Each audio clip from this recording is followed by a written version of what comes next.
La France est un allié de la Grande-Bretagne, mais pas, je cite, son vassal. Ces mots, ce sont ceux de Gérald Darmanin, le ministre de l'Intérieur, réclame au gouvernement britannique de régler la facture, près de 63 millions d'euros, somme promise pour renforcer les contrôles sur les côtes françaises et éviter l'immigration irrégulière. Les explications, Stéphanie Pérez.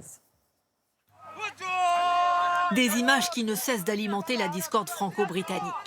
Sur une plage du Nord, il y a 2 jours, une trentaine de migrants kurdes qui vont tenter de traverser la Manche, direction la Grande-Bretagne. Des enfants qui serrent la main de leur mère, des hommes fébriles. Ils sont beaucoup trop nombreux pour le canot pneumatique. Certains se déchargent des seules affaires qui leur restent. D'autres doivent revenir à la nage, faute de place. La scène se passe sous le regard d'une quarantaine de policiers français qui n'interviennent pas. Pour le gouvernement britannique, comme pour la presse d'outre-Manche qui a fait le déplacement, la France ne fait rien pour empêcher les tentatives de départ en forte hausse, près de 15 000 depuis le début de l'année.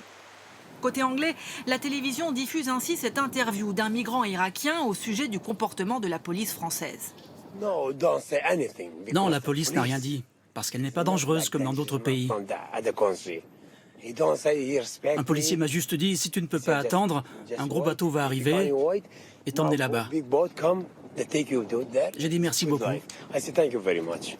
Côté français, le ministre de l'Intérieur en visite à Calais se défend de tout laxisme. Et Gérald Darmanin accuse la Grande-Bretagne. Londres n'a toujours pas versé les 63 millions d'euros promis pour financer les renforts de police française sur les côtes. Nous sommes un allié de la Grande-Bretagne, nous ne sommes pas son vassal, et nous sommes là pour tenir une frontière, c'est vrai, mais nous sommes pour le faire en complémentarité avec nos amis britanniques. Et encore une fois, j'appelle le gouvernement britannique à tenir sa promesse. Le ministre de l'Intérieur appelle à des négociations entre l'Union européenne et le Royaume-Uni sur la question migratoire.